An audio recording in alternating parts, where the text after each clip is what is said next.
네, 이제는 뉴스 정면 승부 일부 먼저 오늘의 주요 뉴스부터 정리하겠습니다. 20분 안에 뉴스를 순삭하는 코너죠. 뉴스 인앤아웃입니다. 뉴스 브리핑 해주실 김영민 아나운서 함께합니다. 안녕하세요. 네, 안녕하세요. 네, 또 깊은 이해를 도와줄 우리 이승윤 기자 함께했습니다. 안녕하십니까? 네, 안녕하십니까? 예. 자, 오늘도 이제 검수완박 법안과 관련된 내용들을 먼저 살펴봐야 되겠는데요. 어제 검수완박법 관련 본회의 열렸는데 자정을 끝으로 해서 임시회가 이제 끝난 거죠? 네, 그렇습니다. 어제 국회 본회의에서 민주당이 검찰 수사권과 기소권을 분리하는 내용을 담은 검찰청법 개정안을 상정했고 국민의힘은 이에 맞서서 필리버스터 진행했습니다.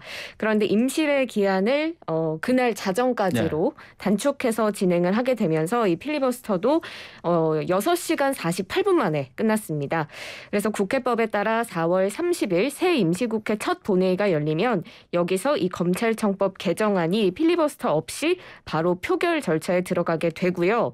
또 4월 30일에 두 번째 회기가 열리면 두 번째 검수완박 법안인 형사소송법 개정안이 여기서 상정이 되고 또 회기를 쪼개서 이 형사소송법 개정안을 그 다음 달 5월 3일 본회의에서 처리하는 방식으로 이렇게 이루어질 것으로 보입니다. 네. 검수완박 회기 쪼개기가 매일매일 이렇게 좀 긴박하게 흘러가고 있는데 첫 번째 뉴스인 하겠습니다.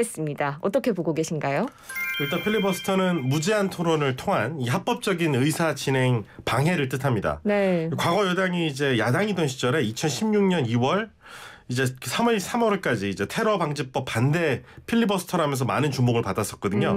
이 제도가 폐지된 지 그때 43년 만에 처음으로 이제 무제한 토론이 이루어지면서 당시에 이제 9일 동안 192시간 장장 192시간의 필리버스터가 이어지면서 외신의 주목을 받기도 했습니다. 네.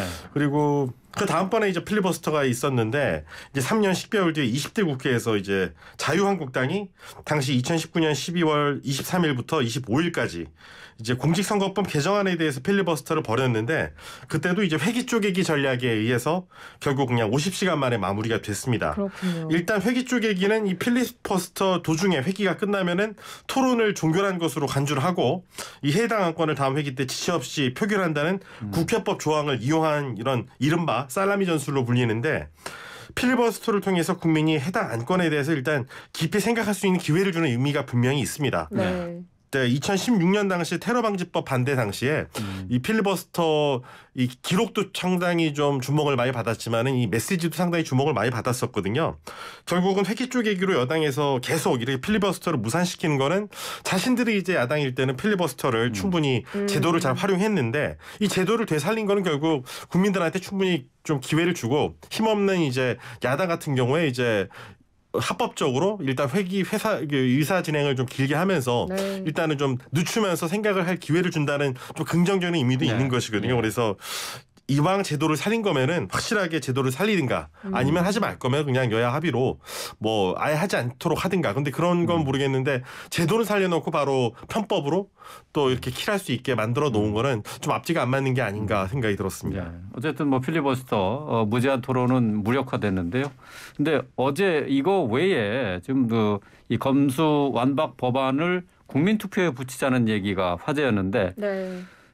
관련해서 선관위에서도 입장을 내놨네요. 네, 어제 저희 방송에서 이제 추은호 해설위원께서 아마 이 국민투표가 헌법 불합치 결정을 받아서 아마 법이 실효됐기 때문에 어려울 것이다 이런 이야기를 해주셨는데 그렇죠. 아니나 다를까 저녁에 선관위에서 이제 같은 입장을 냈습니다. 네.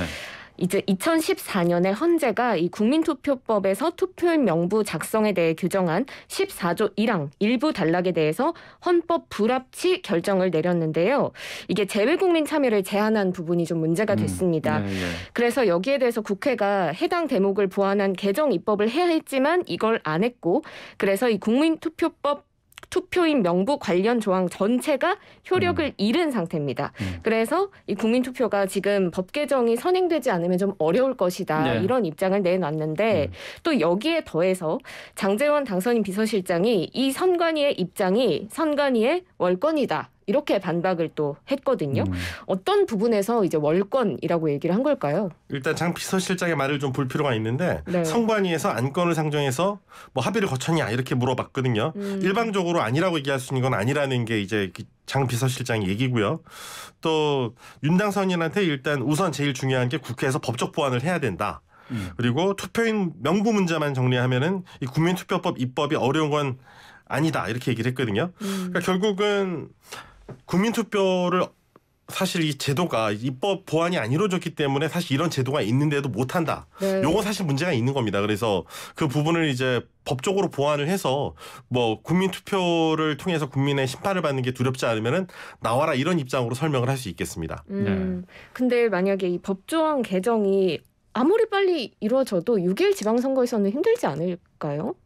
네, 아무래도 그렇겠죠. 네, 네. 명분을 짜고 또 말씀하신 것처럼 이 국회에서 일단 지금 입법 보완이 이루어져야 되는데 그게 참 쉽지가 않습니다. 그래서 국민투표가 또 그리고 정치적인 또 부담이 또 있거든요. 네. 그러니까 국민들한테 중요 사안에 대해서 직접 결정할 수 있는 권한을 주는 겁니다. 하지만 왜 우리가 국회의원을 뽑고 네. 이렇게 국회의원으로 하여금 결정을 하게 하겠습니까? 사실은 이제 대의 민주주의거든요. 그렇죠. 국민 여론을 이제 자칫 이런 중요 사안에 대해서 항상 물어보면은 이 국민 분열을 좀 조장할 수 있다 이런 정치적 부담이 분명히 존재합니다. 네. 그래서 이명박 전 대통령 당시에 이제 세종시를 과학 비즈니스 벨트로 만드는 수정안을 추진한 적이 있었는데 그때도 이 국민투표에 붙이려는 시도가 있었습니다. 하지만 국민 분열, 여론 분열에 대한 부담감 때문에 포기한 전례도 있었거든요. 그래서 네. 그런 부분도 좀 생각할 필요가 있는 것 같습니다. 네. 그 법적으로 국민투표가 가능하다, 가능하지 않다 이 논란도 있지만은 국회의 입법권을 침해하는 것이다라는 것도 그렇죠. 있고 정치적인 부담도 또 있는 것 아니겠습니까? 국민의힘 쪽의 입장을 좀 정리를 해볼까요? 일단 권성동 원내대표가 이 국민투표 관련 발언들을 했는데 이제 필리버스터 중에는 국민들을 설득할 수 있을지 없을지는 국민투표에 붙여보면 확인 가능하다 이런 말을 했지만 필리버스터를 마친 직후에는 그냥 정치적 주장으로 그렇게 한 것이다. 고육지책 아이디어가 아닌가 이렇게 발언하기도 네, 했습니다. 네. 사실 정치적 주장 아이디어 이런 발언으로 봤을 때 권성동 원내대표는 뭔가 이게 실현 가능하다기에는 조금 어렵지 않을까 이렇게 생각하는 것 같기도 하고요. 어떤가요?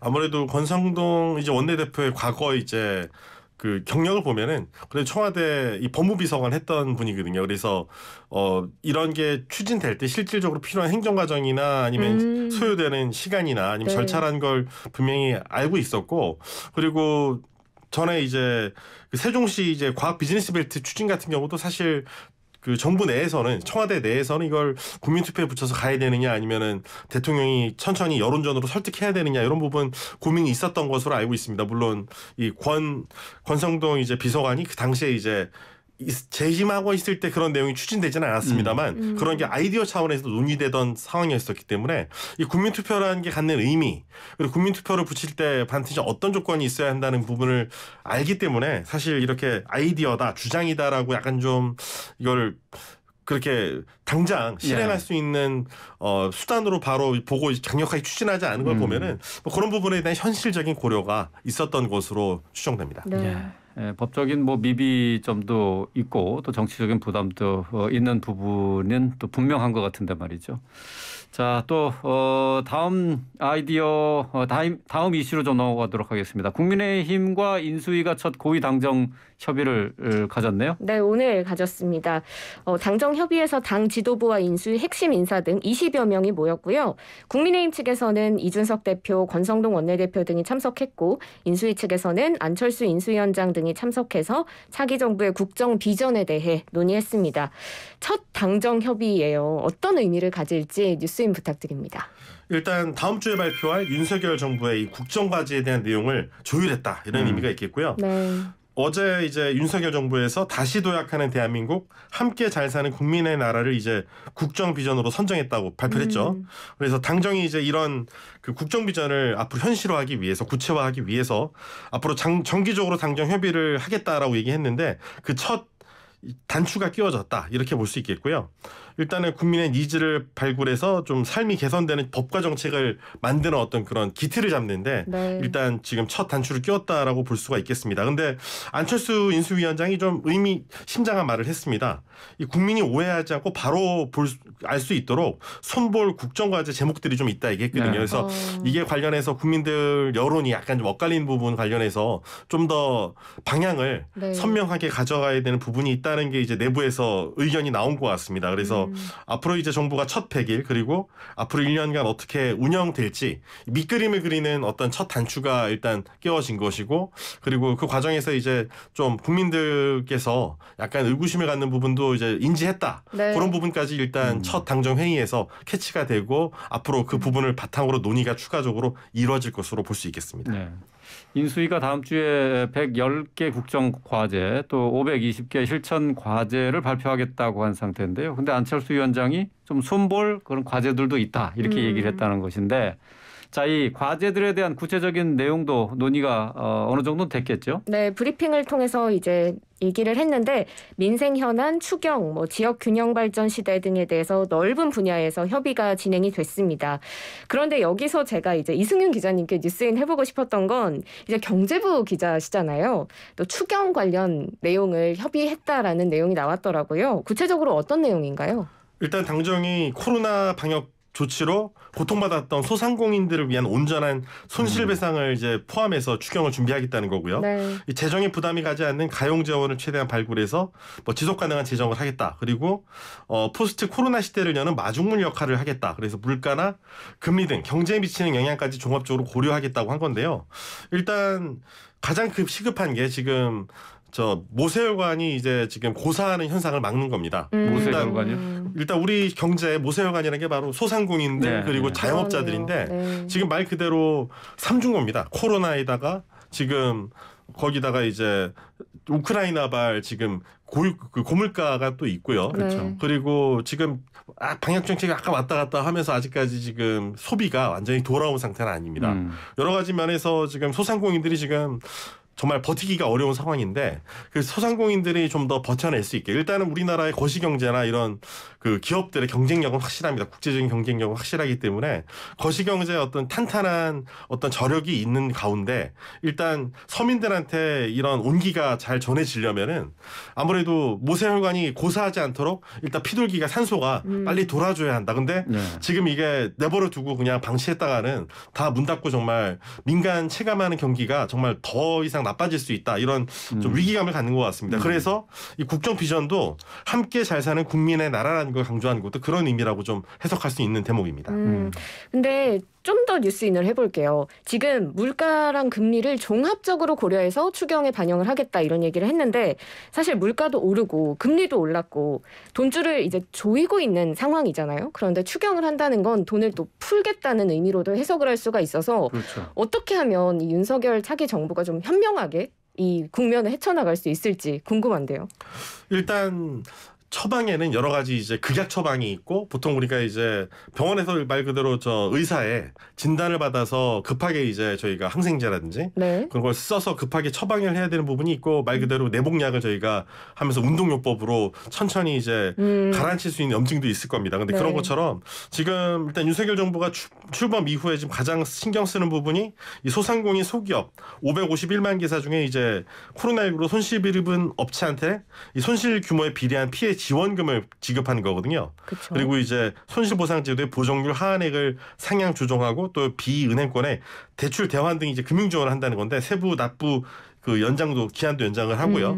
그 얘기는 아까 말씀드린 것처럼 이 돈이 물론 이제 지금 현재 물가 상승이나 금리를 볼 때 전반적인 기조 자체는 일단 돈줄을 좀 어느 정도 막는 게 맞는 겁니다. 네. 하지만 소상공인들한테 그런 식으로 지금 돈을 갚아라. 그리고 아니면은 이럴 시간에 여유가 없다는 거죠. 지금 생각보다 지금 아시다시피 코로나 때문에 많이 힘들었었고 그리고 지금 물가도 계속 오르고 있고요. 지금 외부적인 환경 요인이 외부적인 악재 요인이 너무 많기 네. 때문에 단순히 이걸 방치해뒀다가는 지금 버티지 못하고 고사하는 지금 소상공인들 그리고 중소기업인들이 너무 늘어날 수 있다는 게 문제입니다. 네, 예를 들면 제가 지난번에도 전해드렸습니다만 지금 알루미늄 기자재 갑자기 올라가지고 네, 중소기업들 같은 경우에 알루미늄이 200%가 올랐고요. 네. 그리고 오늘 제가 좀 이따 전해드릴 시간이 있으면 전해드리겠습니다만 이 파뮤가 가격이 올라서 치킨이나 분식도 이제 기름을 쓰기 때문에 식용유를 쓰기 때문에 물가가 오를 겁니다. 그래서 그동안 코로나 시대 때도 버텼던 분식집이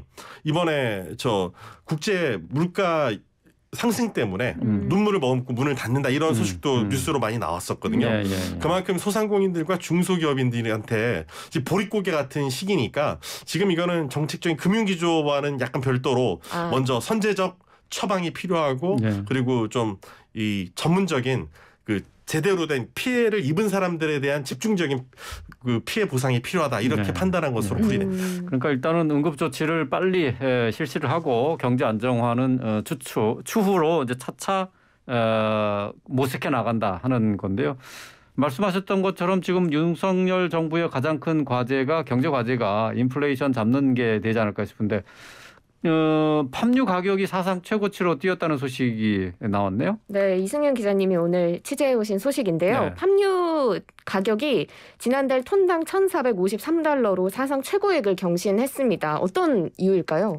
이게 세 가지 이유가 있습니다. 첫 번째는 일단 러시아하고 우크라이나가 전 세계에서 가장 많은 이제 식용유로 많이 쓰는 이 기름 중에 하나인 이 해바라기 씨유를 이제 만드는 생산하는 그런 나라인데 네. 두 나라가 전쟁이 벌어지면서 지금 뭐 수출이고 뭐 다 막혀버렸습니다. 그래서 일단 해바라기 씨유가 공급이 안 되고요. 근데 설상가상으로 다른 대체자라고 할 수 있는 게 보통 이제 까놀라유하고 이제 대두유인데요. 콩기름인데 콩기름을 생산하는 남미나 또 캐나다에 지금 작황이 또 안 좋습니다. 그래서 콩기름도 엄청 올랐더라고요. 콩기름도 엄청 올랐어요. 네. 까놀라유도 엄청 올랐고요. 근데 아니 이제 설상가상이 또 설상가상으로 지금 인도네시아에서 이렇게 지금 국제 맞아요. 식용유 값이 오르니까 그러니까 이제 그 대체제가 또 바로 팜유거든요. 근데 팜유 가격이 또 오르니까 인도네시아 업자들이 수출업자들이 야, 이 국제 식용유가가 많이 올랐으니까 내다 팔자 그래가지고 돈 되는 이제 외국에다 자꾸 파니까 인도네시아 국내 시장의 돈은 팜유가 사라진 겁니다. 그러니까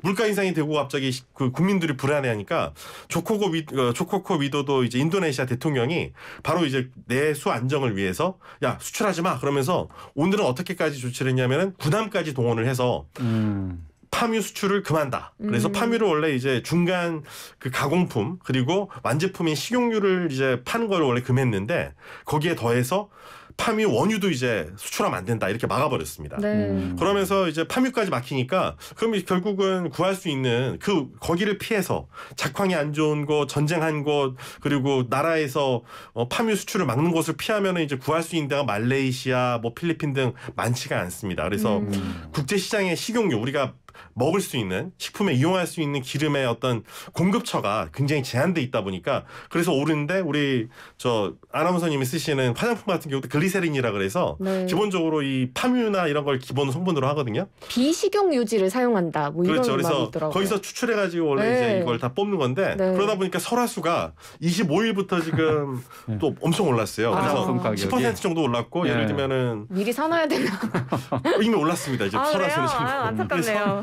지금 아모레퍼시픽이나 이제 중소 지금 화장품사들은 이제 앞으로 더 올린다는 입장인 것도 내놨고요. 그래서 앞으로 이제 이게 화장품 가격도 오르고 그리고 제일 걱정인 건 라면이나 과자처럼 이제 서민들이 즐겨 먹는 식단들도 앞으로 이제 팜유로 원래 튀기거든요. 네. 그러니까 그게 이제 가격이 오를 수밖에 없는 겁니다. 지금 현재 재고치가 한 4개월 정도는 있답니다. 근데 지금 또 가수요가 생겨나고 있다는 거예요. 문제는 뭐냐면은 지금 앞으로 팜유 가격이 오를 거니까 미리 네. 사놓자. 제가 방금 사재기 했던 하는 말. 문제가 생기는 거죠. 네. 예, 알겠습니다. 이게 결국 이제 물가로 다 부담이 되는데 말이죠. 이거 걱정거리가 하나 더 늘게 됐네요. 자, 뉴스 인앤아웃 오늘 순서 여기서 줄이겠습니다. 이승윤 기자 또 김영민 아나운서였습니다. 고맙습니다. 고맙습니다. 고맙습니다.